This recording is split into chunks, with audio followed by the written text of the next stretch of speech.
Hi, I'm the fellow passenger. Today we're going to talk about Electro.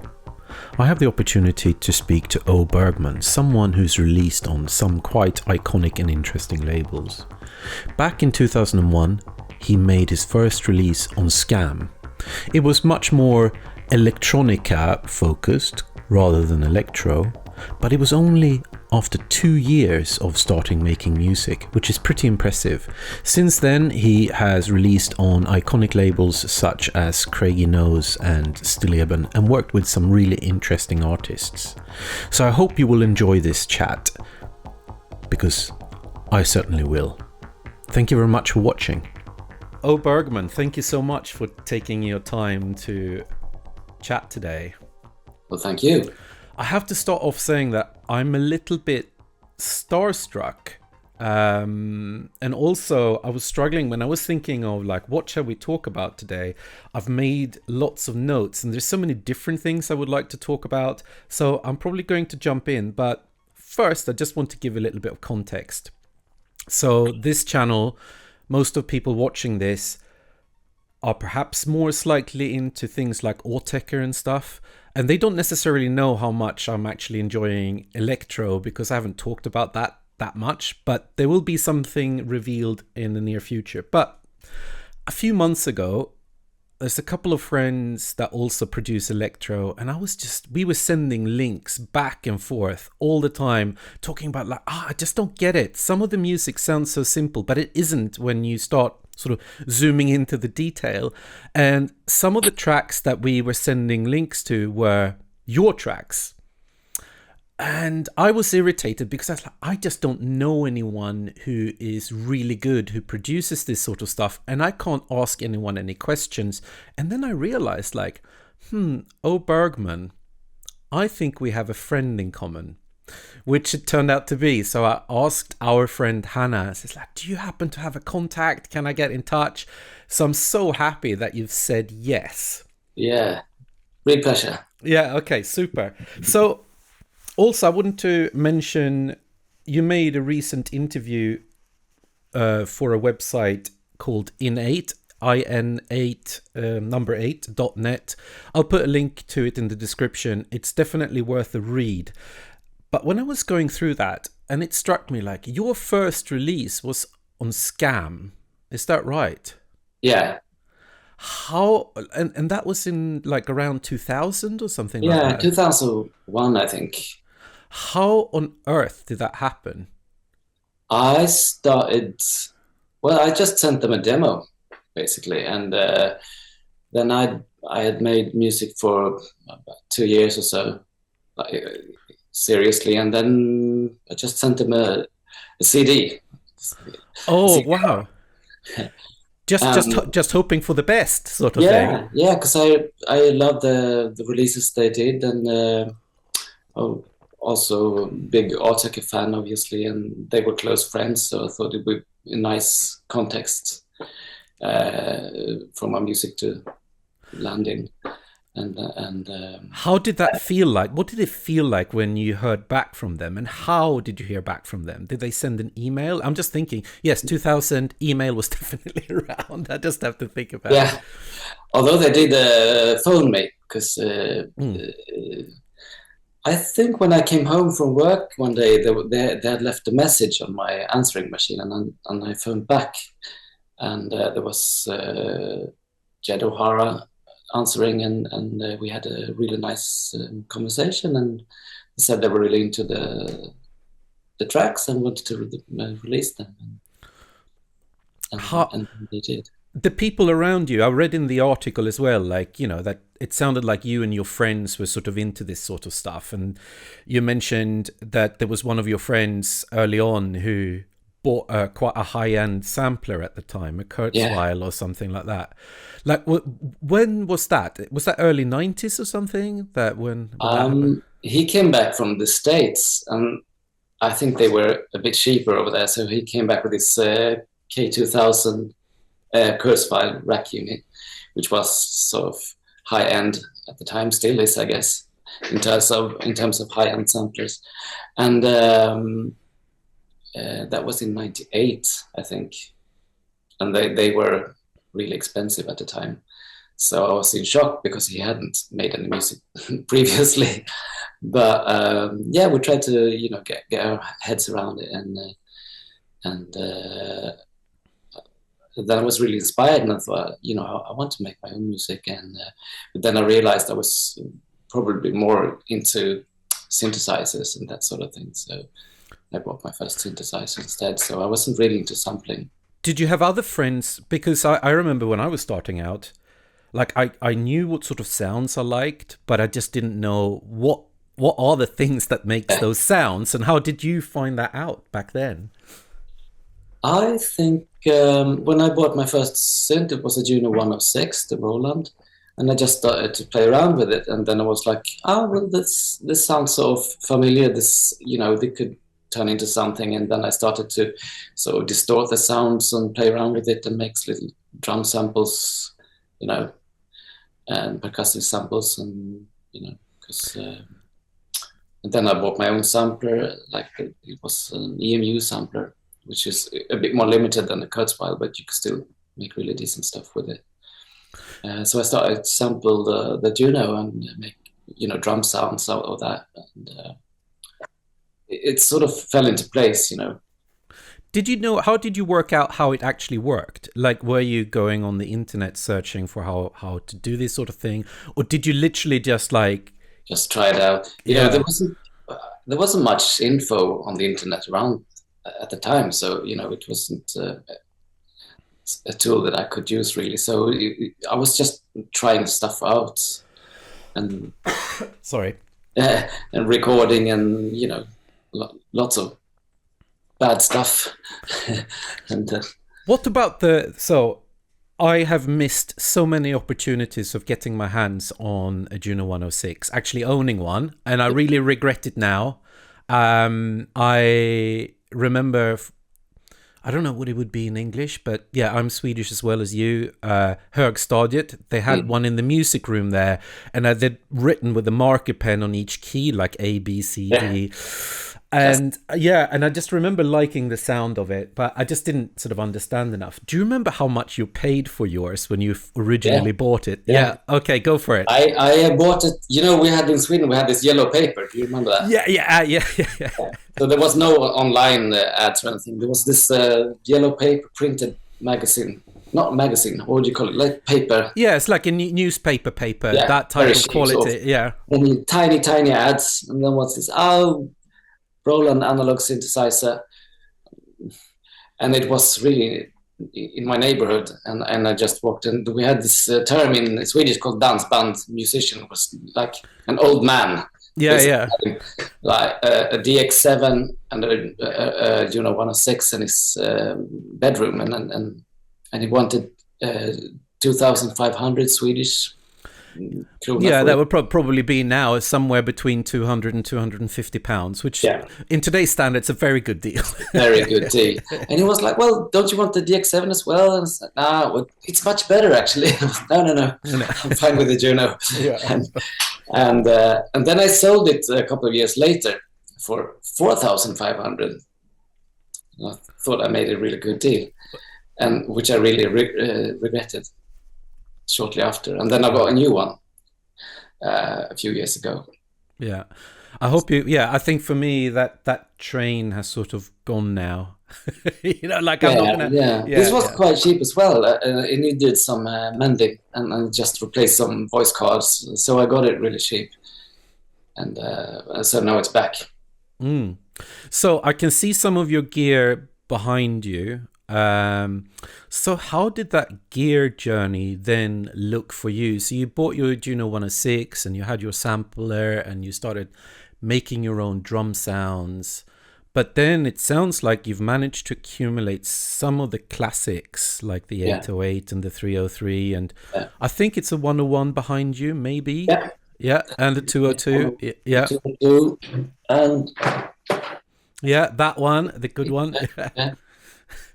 Yeah, so I've been collecting, trading, buying and selling through the years, and I mean, I had these for about 10 years or so they weren't super cheap when I got them, but at least affordable compared to now. Yeah, compared to So the other thing is that I read in the article that you're involved with EMS, the electronic music studio in Stockholm, and I don't know how well known that is internationally, possibly some people, but to give a little brief introduction to the listeners, like how would you explain what that place is?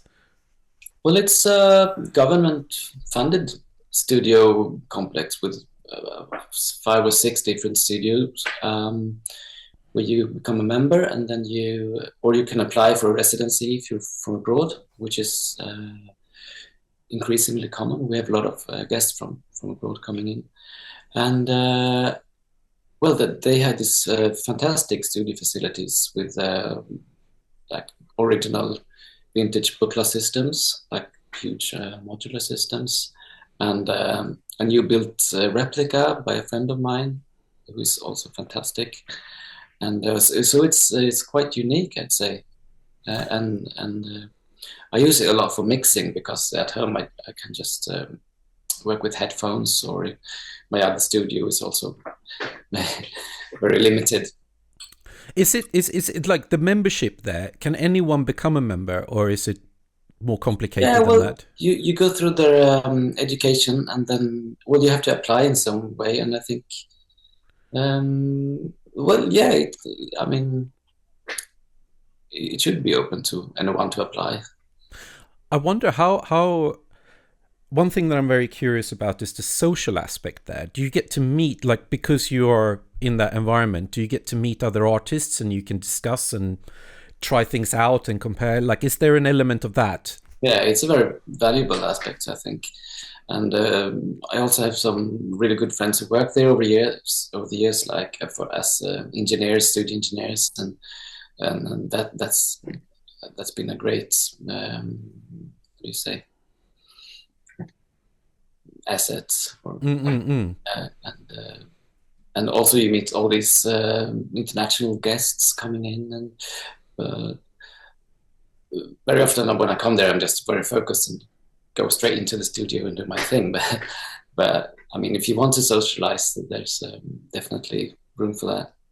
So do you then record a lot of the things at home using that equipment, and then you bring the sort of stems in and sit down there and just Yeah, like polish it in a way? yeah. Or I yeah. do all the mixing there, because they have this really good uh, monitoring and acoustic treatment and that sort of thing. So I just bring my laptop in and with all the recordings from my other studios. What would you say were the biggest the sort of milestones in that journey? It sounds like just getting your equipment, and then what did you say, a couple of years later you managed to get something released on Scam.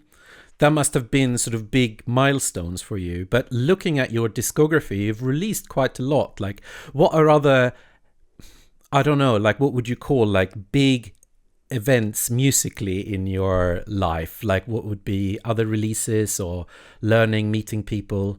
Yeah. Well, the Scam thing was quite early, so after that, I had to sort of reload and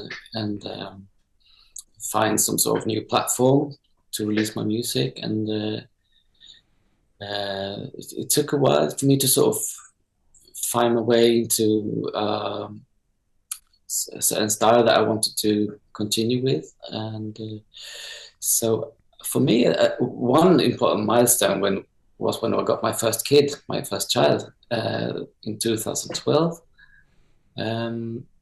And then I sort of really had to focus because the window of time that you get is a lot smaller, so you really have to use that efficiently. So that was a sort of I got a different mindset then, which was really important, and I started to focus. And then Luke Ergogel of Stilleben Records is an old friend of mine, and we sat down, and he was staying at my flat, and we listened to a lot of records and having a few drinks. And then it wasn't, well, you should release something on Stilleben. Why don't you play me some of your like recent music? And I did, and it was like, wow, we should really do something with this. And so that came in really organically, sort of through our friendship, and we started working together. And So were you friends already before Stilleben started and everything? yeah. I mean, they started in the early millennium, I think, 2000, and they had released loads of records before, and but we were friends through the graffiti culture through since the 80s, basically, Yeah. and but then we also have lots of common friends and family in Gothenburg where he lives. So I used to hang out there a lot, and yeah, I remember, I don't know, I was just looking through my records. I think that I was always leaning slightly more to the sort of warp stuff, but I was always curious about electro. And I'm just looking through my record collections, and I have some old Stilleben vinyl, like one that is like really nice transparent vinyl. And I think I remember having sort of a really old CD compilation. But I also remember I think I know the first release that I heard of yours was, I can't remember the name, but I think it's got green apples on it, and that must be quite early as well. I remember the transparent record you mentioned, though. I think I mentioned that in the previous interview. It's the Wimbledon Stalkers. Possibly. I think the cover is almost all white, and I think there's like a little dancing couple in the exactly. That's yeah, the one. yeah. It's yes, amazing records. It's the first one that I got from them. Yeah, and it's made by Rutherford and Gogol. Oh wow, yes. I need amazing to. record. Yes. Amazing record. Yeah. I remember really loving, and there was other things I bought at the time which I just didn't know who Drexia was, for example. But I remember, like, do you remember the record shop Illegal that Tobias used to run? Tobias of most people probably know him more through what's it called, Teenage Engineering. Okay. Yes, and I remember Greenweek was working there as well. Oh yes, yeah, that's right. Really nice fellows, and I bought lots of stuff from them. I remember that's where I bought, what's it called, the Other People place, the laptop cafe. Yeah. And I didn't know who Drexia was. I just like, oh, this is new. And I think he was sort of like, oh, try this. And it's like, wow, this sounds great. And I bought it. And it's not until a lot later it's like realized like, wow, that's who made it. Wow. Yeah. That's record ever. Yeah, it is very good. Yeah. Gosh, where were we? I was going to ask you something. We talked about Stilleben, Gothenburg, Eargoggle. Well, I've lost my train of thought, but that doesn't matter. We can jump around a bit. That's okay. Yeah. So maybe a bit more about the Swedish scene then, because I never lived in Stockholm. I lived near Stockholm. So I wonder a bit more about like the sort of immediate influences and the people that you had around you. Were there other people making electro and techno that you got in touch with through that scene? Like, did you make friends with them in Stockholm? What was it like? Well, when I started, I was also a lot into the warp sort of thing, and Vortecker and Aphex Twin, like that sort of thing. And it wasn't very big in Stockholm. I mean, Stockholm has also always been sort of more about techno and house. There was the people around Illegal, and then you had Svek and all those Ekebush and all these legendary people who were like early adapting. And so Stockholm has always, in that sense, been more about techno. So it was a small community when I started. I wonder, like, there was another guy, was he called Bauri or something? Yeah, he was living in Malmö though. Oh, I see. Okay, I'm just sort of thinking about those. Now I remember my train of thought, what I was going to ask you. I think the first record I heard of yours was one, which I can't remember the name of, but it had green apples on it. Yeah. And I think it was actually our mutual friend Hannah who bought it, because Hannah and I used to play records together every now and then, and she brought it, and I thought it sounded amazing. But I think that's a little bit more towards the sort of electronica rather than the electro type thing. Yeah, totally. So was there a time when you started crossing over and doing the more towards electro? Because I feel like the releases that I hear from you now is very much the sort of electro and some acidy type things and that sort of thing. But how did that crossover happen? Well, I think it was sort of what should I say? It started more like some sort of electronic Autechre inspired with very melodic sort of thing in the early 2000s.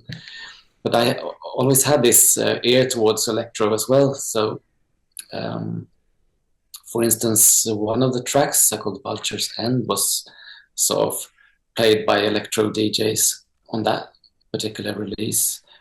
And people were talking about like Drexian influences, although I wasn't sure what that was about, because I wasn't that aware. But then I started to lean more and more towards electro, and there was, people like Claro Intellecto. You had this sort of nice crossover scene in that period where these genres started to connect with each other and spill into each other. So I guess that applied to me as well. And then when I started to make more sort of straightforward electro, it was sort of picked up by people who were more into electro, and yeah.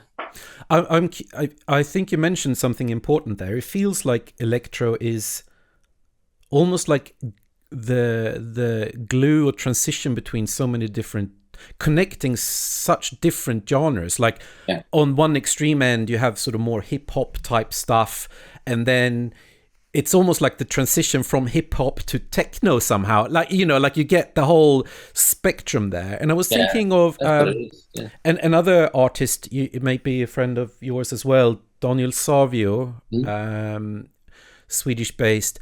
I feel that so he's making a lot of electro related stuff, and I feel that's sort of leaning. When I hear his stuff, it makes me think of breakdancing somehow. Yeah. But when I hear other electro, it makes me think of science fiction. It's but they can still sort of sonically be quite close. Like, do you have any sort of thoughts around electro in that sense? Like, where do you stand?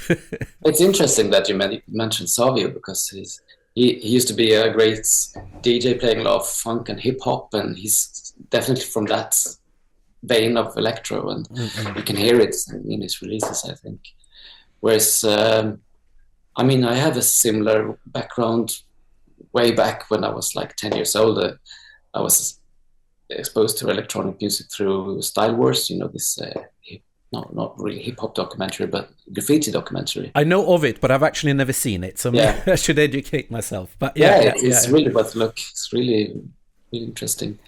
So and that was made in the 80s, and I think we all have a similar background, and then it sort of took different directions, like a beautiful tree with different and I think it's the same thing with people like Autechre, and then we have all these influences from like rave and acid house and techno, and then it sort of blends into one beautiful meltdown, and you try to make your own thing from it. I would like to go really molecular now, if that's all right. I want to talk about, because a lot of people who watch this channel are producers in one way or another.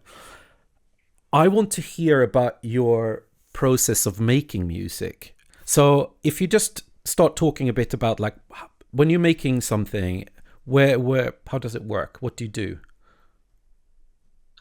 Well, I rarely start from scratch, to be honest. I have all these projects lying around, and then I just pick something up, like what can I do with this, and then I work, continue with it, and then I get a bit bored with it, put it aside, take the next one, and then just juggle around with different projects.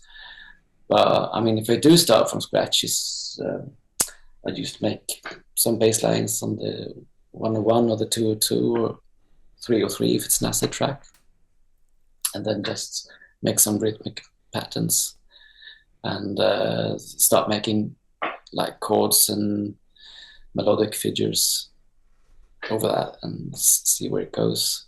So do you, is when you do that, the sort of initial sketching, let's say, do you just literally just sit down without any intention to necessarily, you just like, okay, I'm just starting here, just I'll put some kicks down on the 808 and just make a bass line on the 101 and just sort of see where it goes, and then you've made a few bars and then you save it and then maybe you pick it up a few months later? Is it that sort of thing?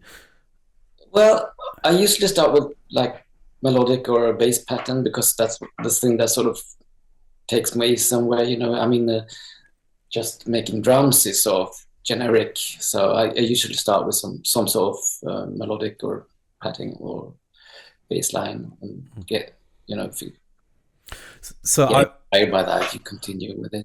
courtesy of a good friend of mine, he just said, like, ask for the magic sauce regarding bass lines. Are you using particular scales, or are you intervals between notes, like anything, how to get those type of bass lines? What's the magic trick? What do you do? Well, I tend to use similar scales. I think I like G minor or D minor. I mean, you sort of get, how should I say in English? Say it in Swedish, that's fine, and I can try. Yeah, you get sort of used to certain patterns or scales you like, and then you come back to that, and then you maybe get bored of it, and then you try to alter it and transpose it, and you get another sort of scale, and If we get really detailed, are they generally like some sort of 8-bar, 4-bar loops or something? Is that like the time frame you sort of build a melody around, or a bass line? I mean, the bass lines can be shorter if it's like a more repetitive, intense sort of thing, or it can be stretched over several bars if you want more melodic things happening, so it plays against the chords, or if you want something do you do anything where you, let's say, call it call and response, where you have, like, let's say, two bass lines that are sort of, do you do that sort of thing ever? Yeah, but I rarely record it in one take. It's more like I make one bass line and think, well, this might need some sort of addition, and then I add it afterwards to make some sort of dialogue. Yeah. Do you, one thing I was thinking when I was just listening to a lot of reference tracks that I like, there seems to be key elements, like, let's say, kick, snare, the bass line, that they are not overlapping as much as in a lot of other music. It feels to me much more compartmentalized. I don't know, is that something that you have reflected on? I might be completely wrong here. Like, it somehow feels like everything gets its own little space in the arrangement, not just using EQ. Is that true? I pay a lot of attention to that. I mean, that all the sounds need to have their own little space, as you put it, and in time and in the spectrum, So in terms of mixing, and also in how you compose stuff, and And how is it? Because it feels like, when I'm thinking of electro, I don't think of shuffle or swing so much. Like, it feels in one sense very stiff, but it's just got such a groove with the bass line, like it's got swing without having swing. Yeah. How do you create that? It's all down to the programming, and I never use any swing on or anything. It's rigid sort of. So it's all about the programming and the way I used to. I'm using the internal sequencer on the 101, for instance, triggered by the 808. So you get sort of unpredictable patterns sometimes, and the way the slides go in and out, and it makes it a bit asymmetric, sort of. So do you do like always? Yeah, it's not always rigidly down to the beat. It can be a bit off, but still very strict. So, and then I think little sounds like rim shots or hi hats. That's creating a lot of movement, I think. Whereas the kick drum can be very sort of strict. So in a way, okay, I'm just thinking out loud now. So let's say you program 16 steps in your SH101, but you're not necessarily sending, the 808 is sending not necessarily on every note. So you just create a groove. So it's not necessarily that the SH101 will loop in a 16-step loop. It will be sort of longer depending on how you send it the notes. Yeah, it can go on a 12 cycle or 6 cycle, or then you can have one going on 8. You can have different cycles going, and then creates of nice variation of patterns. What is your master clock in your household? Is that the 808? 808, yeah. I mean, it's all clocked by Logic in the first place, so you get sync. But then the 808 is running a lot of the 202 or the 303 or whatever. Yeah. It gets this is going to be very much nerd level, but like, have you had issues with syncing or latency and that sort of stuff? Not at all. When I was using Ableton many years ago, I found it a bit tricky to get a nice sync, but with Logic it goes very and I think Ableton is working just fine nowadays, because this was a long time ago, so I think they sorted it now. But no, I don't experience any issues. And are you quite pure in terms of using hardware, or do you use software as well? No, only for mixing. Only for mixing. EQ and that sort of thing. Only EQ, to be honest. Yeah. So do you do like compression and like effects and everything hardware wise? Yeah. I remember you mentioning in the Innate interview that you got a chorus echo, I think. Sold it many years ago. Oh, okay. Unfortunately, but I did use it quite a lot. So what sort of effects do you use now? Now I'm using delay units quite a lot. Like small. I'll show you. Yes, analog delay. Very nice. Gosh, what is that? That looks almost homemade. Very sounding. It's an Electro harmonics. Ah, I see. It's nice. I mean, it's not high end or anything, but it sounds really nice and gives a nice tail to the sounds. And if you gain it, it's starting to distort a bit, and I really like this. So do you have all your hardware plugged into a mixer, and then this sort of sends on the... I'm using a patch bay. Using a patch bay. Yeah, and so all the sounds can go through anything, And do you when you record into Ableton, then do you have like an audio? Oh, sorry, Logic, an audio interface where you just everything gets its own channel? To be honest, I'm a bit lazy. I do have 8 inputs or something like that, but I rarely use them simultaneously. It's all on the patch bay, and then I do one at a time, or maybe layer a few. But it's not like I'm doing this. Okay. So you do. So when you got something going, do you then literally like just record one by one, and then you just like get the layers, and then do you do the arranging in the computer, or do you do like big chunks, and then you just then go and I don't want any drums here, or whatever you do? Yeah, I make like long recordings and pick out the stuff that I like. But if you have like odd cycles, you can't be that free, then you have to really know what you're doing.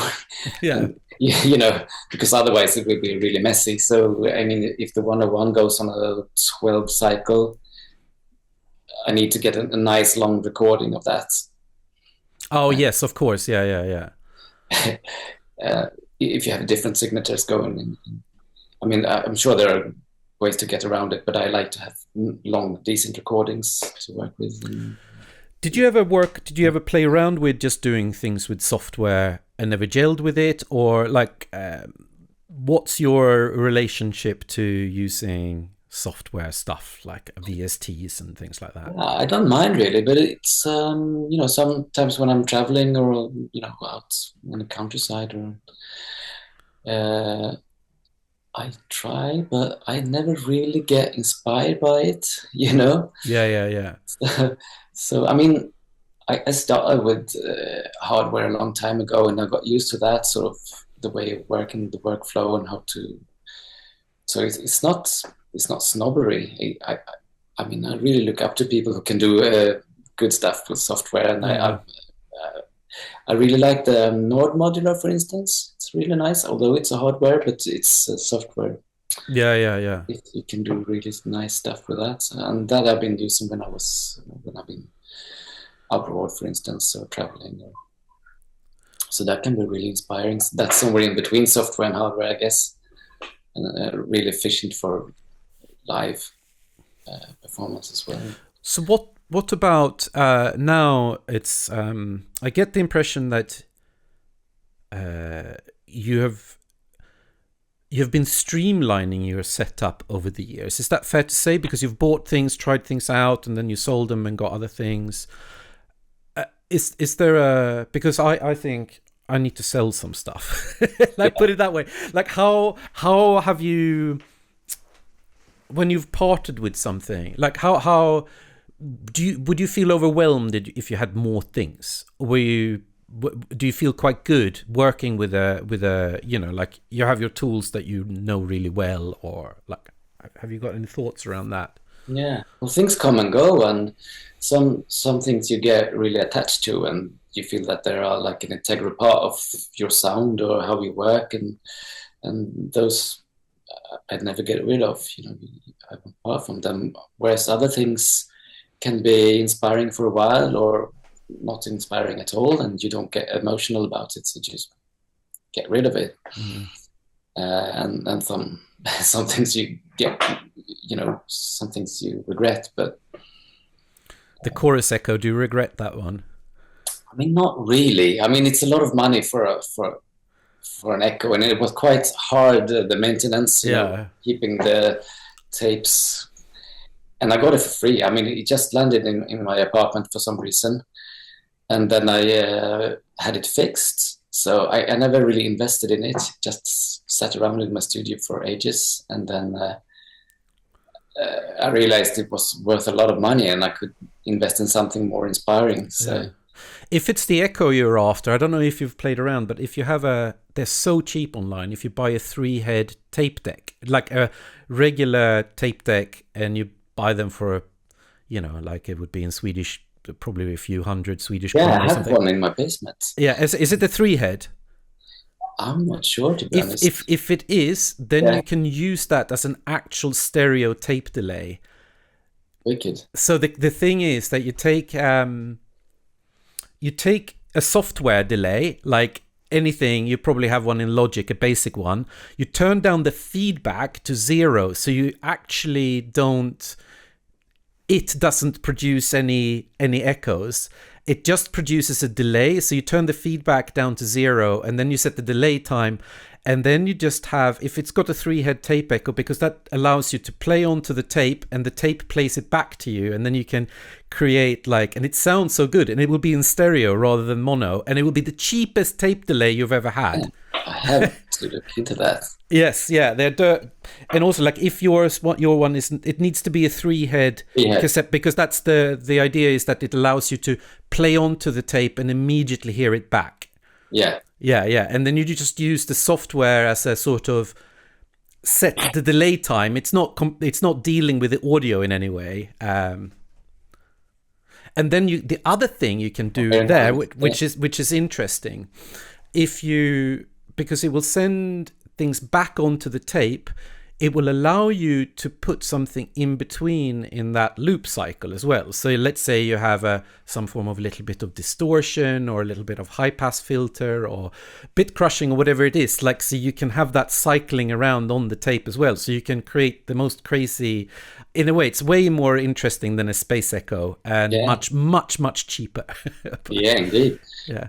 the thing I used most on I really like it was a really nice spring verb on Oh the yeah, chorus yeah, and the chorus, obviously, but because the tape machine was broke for a long time and before I fixed it. So yeah. yeah.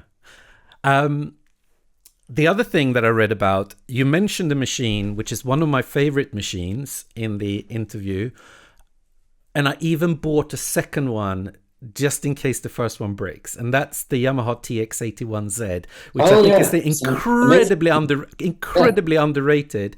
And I've had a bit of a thing about FM synthesis and accumulated a few, but to my ears, it's the best sounding one. It sounds fantastic. I mean, I tried the one from Electron, Digitone. I had that for a few Yeah. years. I never really got into it. So, but it's nothing compared to the TX. Yeah, it's got some sort of character that I can't put Yeah. my finger on. Magic, It's yeah. magic. I used with Ableton you get Max for Live, and I've got a thing that makes it way easier. I can program it from the front panel, but doing it through software where you just like visually see it, it's much quicker to make sounds. There's two things that I think could improve that synthesizer. One is if it had a pitch envelope, because it would be amazing for making percussion. Mm. However, I've heard rumors, I don't know if this is true because I don't know anyone who's got a DX11, because I understand that's exactly the same synth, but it has a pitch envelope. I don't know if that's true. I can't verify it. Yeah. Yeah. There are other... If you can't find a TX81Z, there are a few other synths that have the same guts, which are less known. Do you know about the Yamaha YS100 or YS200? And there's another one called B200 or something.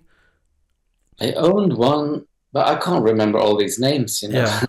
I tried one of them with that had a tiny joystick on it as well, like desktop unit. Oh no, you're thinking of that's I got one of those as well. That's SY. This one is called YS. They're a lot less known, but they have exactly. So I've got the YS 200, and that is the same guts as the TX81Z. Plus, it's got a sequencer, and it's got really crappy digital effects, and crappy in a good way, you know, like it's and they're much cheaper because people don't, they look like I don't know, some sort of postmodernist architecture thing. They're quite ugly, but but they sound pretty interesting. And the other thing that I think could improve the TX81Z is, so I played around with the Max for Live, which allow you to automate all the parameters. However, the CPU in it is rubbish. So if you very quickly you do too much, and the CPU is like, I have no idea what's going on, and everything just starts lagging and it drops notes and things. So if someone could develop a new CPU for it, it would be the best synth ever made. That would be amazing. Yeah. So on that note, I know you got something that I've been very curious about as well. You've modified your MC202. Mm-hmm. I have been very tempted to do the same. Can you just give me the... It's now one of the best Roland synths ever. Like you've seen it obviously, but it looks the same. There's no damage to the outside or anything. It's just a CPU. And you get a new display as well. So how do you, because I've had my MC202 for a long time, it's not modified, and it's totally worth the effort. I think it's now an amazing synth. Because the original sequencer, I wanted to cry, you know, like I just hated using it. Yeah. I mean, those who say it's inspiring and easy, they are liars. It's rubbish. So, but no, it's Tuba Tech, and he's also a really, really nice fellow. If you get in touch with him regarding any issues, it's very, very nice to deal with. So I made it last summer, just a bit of soldering, and I mean, it's not very easy, but it can be done in an afternoon. So I will probably need to get, because otherwise I will probably ruin it. So I will get someone to help me and know what they're doing. But how would you compare that to the SH-101 then? Because I think sonically it's pretty much the same, but no noise. They are quite different. I mean, it's the same guts as you put it, but there's something that makes it quite different anyway.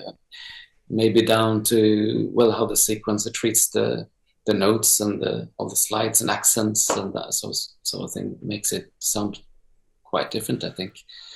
And also you have shorter sliders, which makes all the movements a bit more drastic, I guess. Ah, right. Yeah. Those tiny things. But the major difference now is, of course, the new CPU, which makes it, very powerful.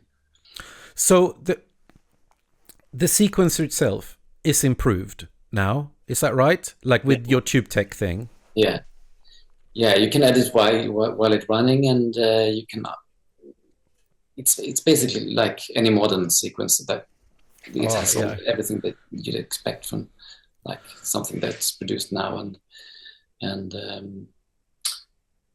it has some really nice. You can also run it on different cycles. You can, it has some nice tricks. And how do you... So I assume with the Tube Tech thing, it gets MIDI, so you can actually sync it that way. Is that how you do it? Yeah. You can sync it through MIDI or old school DIN sync or... Yeah. Interesting. I'm very, very tempted. And what's that thing? I can see something with white knobs sort of behind that. What's that? That's... it's called... Zero Coast. Yeah. Have you replaced the knobs on it or something? Yeah, and the faceplate, because I think it was horrific. Sorry. I changed the front plate and the knobs to be a bit more user friendly and more pleasing to the eyes, maybe. Yeah. Now you said you were not going to get into modular in the other article. Well, I do like modular, but I'm not going to get all the Eurorack. Yeah, it's too many options. I'd be totally absorbed by it. Just calculating on all these different options. Yeah. No, little work done, I suppose. All right, now we have done a deep dive into all the detail about the music making. But if we take a step back, where does your inspiration come from now? Like where do you look? Do you feel like you want to do something different, or like how do you get inspired? Where are your sources of inspiration? I think it's a lot down to the actual instruments, how they sound, and they invite you to do different things, really. And I rarely listen to like a certain track and say, hey, I want to do something like this. I mean, that's what you do, what I did in the early days, Try to copy something that you like, which is fine, I think, when you're a beginner. But I think I just, I could listen to anything and be inspired by it, but I don't feel like the urge. Same thing, so I just play around with the sounds and see where it takes me, really. And what about... So do you feel like you will continue on the electro path at the moment? I think I like to just blend things, as it. I mean, I've done sort of quite straightforward electro the last few years, and that kind of invites to go more into acid and techno, and so I like to take different influences from a lot of different genres. So I mean, I'm not a purist in that sense, What does it feel like hearing your music out, like on a big system somewhere?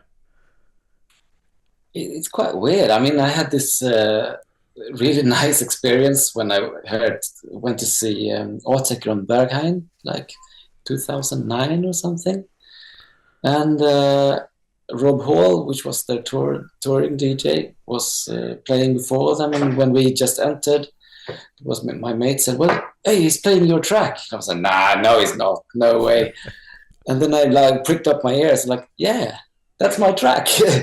And that was a really nice experience, you know. But otherwise, it's just me playing my tracks live, which is always a nice experience, I think. Do you go, like, I feel like I'm at an age now where, like, going clubbing is not something I do particularly regularly. And like, do you play live or DJ or go to clubs much? I play live occasionally, but I don't go out that much for pleasure, you know. But I enjoy being in that sort of environment. It's always when I'm invited to play somewhere, you know. But I really love that context, you know. You get to see people dancing and enjoying themselves, and that's. Do you feel that's changed? I think I messaged you when in an email that I went to this sort of live gig. Venue was really interesting, and there were some good artists playing live, but there was something that I remember from going clubbing a long time ago that just didn't seem to be there. It's difficult to put the finger on it. I think there were people more like just nodding their heads a bit, maybe looking at their mobile phone a bit, rather than like being in the moment. And I suppose maybe people are just enjoying the music in a different way today, but there was just like, I just noticed a difference somehow. Oh, I don't know. Yeah. I know what you mean, but I think I saw that thing a few years ago that people were like very blasé sort of, and but I think it's sort of changed recently.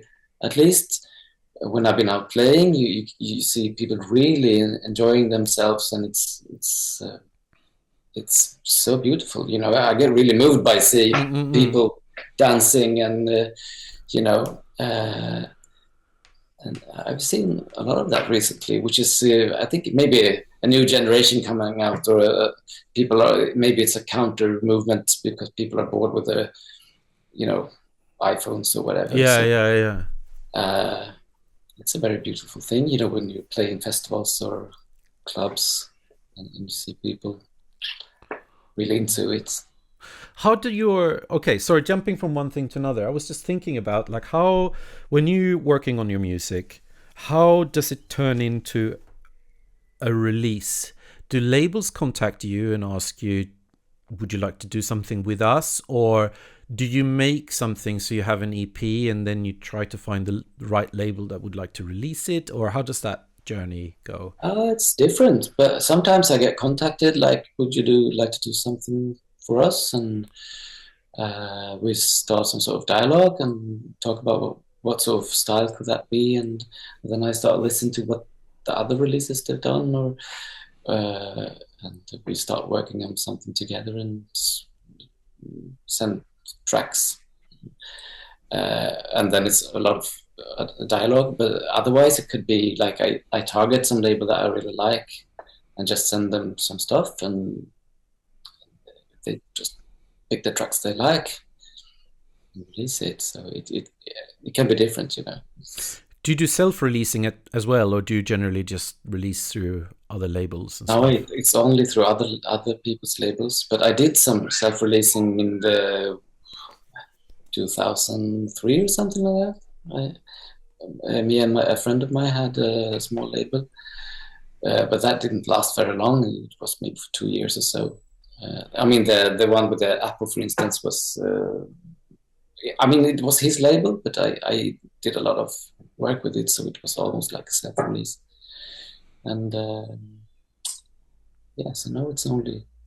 What would you recommend for an aspiring artist? Because there feels like there is this magic threshold. It's one thing of anyone can just upload something to Bandcamp or like go through DistroKid and get it up on Spotify, but it feels like it's such a jump to get a label to acknowledge you and be willing to press your things on vinyl, and maybe having them spend money on doing mastering or whatever it might be. Like, that jump seems incredibly big from just like, oh, you're tinkering at home, to like what do you have any advice for people who want to take that step of like upping their game? If they feel like my music is good, but like, I don't know, is Yeah, it literally cold calling, emailing the labels that you like and hope for the best? Or is that just like, no, not nowadays, that's just not how it works? Or I don't know really. I think it's a lot of how I work, just make a lot of music and and keep sending them to labels? yeah, get in touch with sort of like-minded. If you feel like these people are have maybe a similar approach or mindset or Mm, background. I mean, when I sent stuff to Scam 20 years ago, I felt sort of some sort of emotional link. Like mm, these people will probably understand because we have a similar background or similar approach to music and the whole culture around it. Like, and it's a nice way to reach out to people, not just like an opportunist, like I want my music released and yeah, yeah. it's for me. You get. It's nice to get a sort of connection to people, and it's develops more like a friendship, or How do you like for you in terms of your occupation? Can you survive on music related things alone, or do you have to have another day job and treat this as a hobby, or like what about that? it's been I mean, I've been doing it for a long time now, surprisingly, but it's in some periods I could live straight from it and just do music, and sometimes I have to do extra work. Could be anything, and now I'm in the music academy, so I'm there full time. But I mean, it's different periods, I guess. Music academy? Yeah, they have this composition for electroacoustic music.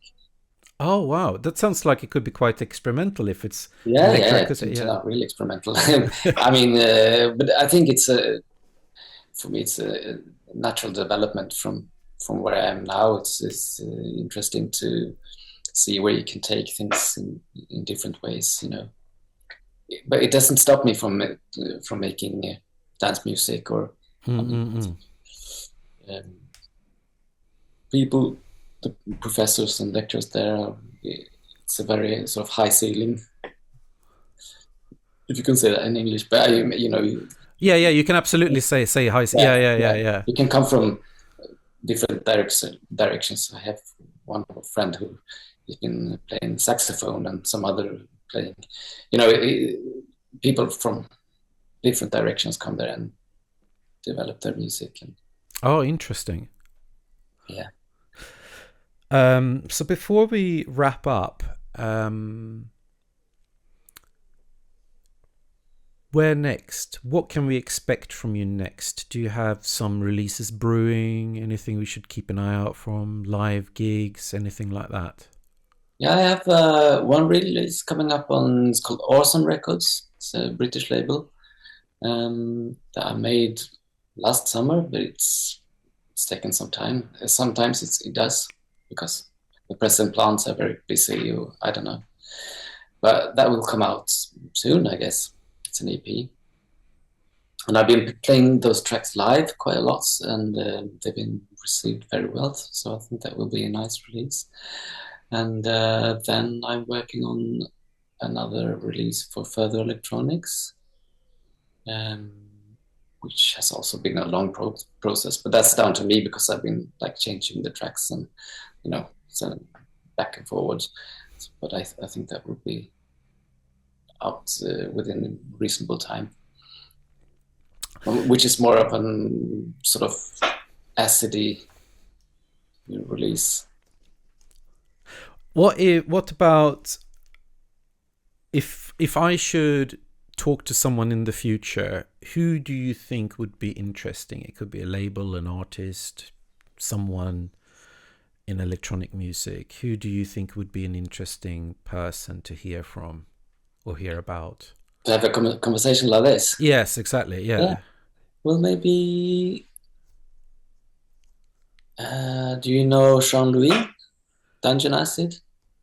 I don't know him, but I know of Dungeon Acid. Yes. Yeah, I mean, he's a lovely person and a lot of interesting thoughts about music and technology. Oh right. Yeah. He's in Copenhagen at the moment, but Oh yeah. he's a really interesting, nice person. For Did instance, I mean, there are lots of people around, but I was thinking? Did I? sometimes, Yeah. Did I? I think I saw. Was there an article? Did he sort of do a studio tour or something like that recently on YouTube? I think I saw oh, him. maybe, Yeah. maybe. Yeah. And I'll have a he's look. a great live performer as well. And I mean, he's been around for a long time. Yeah. Lots of Yeah. experience, yeah. Good. Interesting. I mean, thank you so much for your time. Is there anything else that you would like to add, or anything, or that I haven't asked you, but you feel like, oh, I wanted to say this? Well, I didn't mention the Obergman expander, which is integral part of my setup. Oh, tell me about it. I've never ever had my hands on one. Well, so the Oberheim expander is an analog polyphonic synthesizer, which is it has a modular approach. So it's basically a modular system trapped into a desktop cube. What do you say? Desktop unit Yeah. or an expander. So it doesn't have any keys, but you can do all the editing from the front. And it has 6 voices that you could split into 6 monosynths, where you can play them simultaneously in chords or layers or Oh wow. whatever you want. And you have all these nice filter options, like all the obvious filters like low pass and band pass and all that, and then also a lot of phasings, notch filters and that sort of thing. So it can make very rich and organic sounds.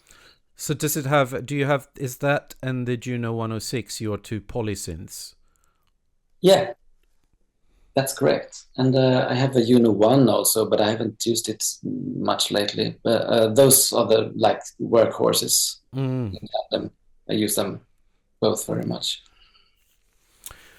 Thank you so much for your time. This has been super interesting, and I bet that all the listeners will also find this. And I hope find it interesting, and I hope my friend Dan, who said like dig into like the detail about like how do you get the funky bass lines. I hope he got the answers that he was wanting. I hope so. Yeah. I'll check in with him later. Otherwise, I will be in touch again. All right. Thank you very much for your time. Great pleasure. Yeah. Great pleasure.